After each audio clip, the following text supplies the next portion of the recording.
ეხლა მოგაწოდეთ ჩიხირთმის რეცეპტს. ავიღოთ, მოვხარშოთ ქათამი. რა თქმა უნდა, სასურველია თუ ეს სოფლის ქათამი იქნება და დედალი იქნება, იმიტომ რომ იმის ნახარს რო გამოიყენებთ, იმას კიდე თავის ცხიმი ექნება და იმ ცხიმში შეგიძლიათ მოშუშოთ ხახვი. ხახვი უნდა მოიშუშოს კარგად, თუ ის საკმარისი არ არის, შეგიძლიათ ცხიმი თუ საკმარისი არ არის, შეგიძლიათ დაუმატოთ ცოტა კარაქი. გახსნათ კარაქთან ერთად, დაუმატოთ ცოტა ქვილს და ამას ყველაფერს ჩაასხავთ ნახარში ბულიონში. ბულიონის შემდეგ თანდათან შეიყვანთ ათქვებილ კვერცხის გულს, რომელიც იქნება გაზავებული ძმრით და შაფრანით, წინასწარ დაყენებული შაფრანით. ან ზაფრანა შეგიძლიათ გამოიყენოთ ფერისთვის. ყველაფერს რო გაამზადებთ და მოურევთ და ეს უკვე დუხს, შეგიძლიათ ძალიან დაბალ ცეცხლზე დაუწიოთ, თითქმის რომ კვერცხი არ გაფუჭდეს უცებ და არ დაიშალოს და ჩაამატებთ ამას დანაყულ ქინს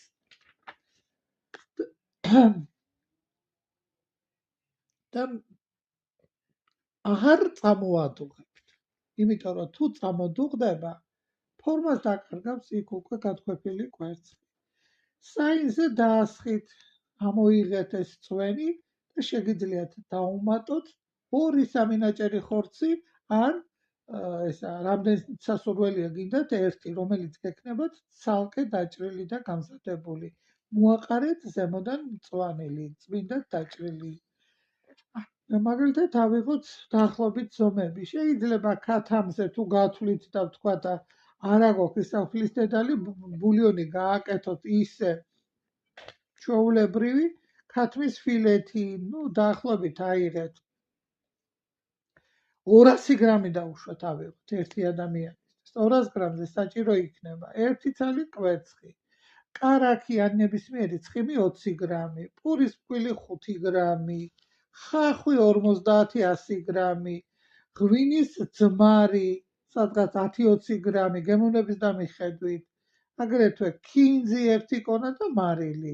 შაფრანი კიდე თქვენ თვალით გადახედეთ, გინდათ მოყვითალო ფერის, არ გინდათ, ეს შეგიძლიათ თქვენ თვითონ დაარეგულოთ. გემრიელად მირთვით და კიდევ ერთხელ ბოდიში, რომ ვერ დაგიწერეთ და ვერ გავამწადეთ გარკვეული მიზეზები და პრობლემები მქონდათ. ბედნიერი დღე, ღმერთმა გაგითენოთ, ჯამრთელები, გახარებულები, გამრავლებულები, გამდიდრებულები და ყველაფერი კარგი მოგცეთ ღმერთმა, მაგრამ ყველაზე მთავარი და მნიშვნელოვანია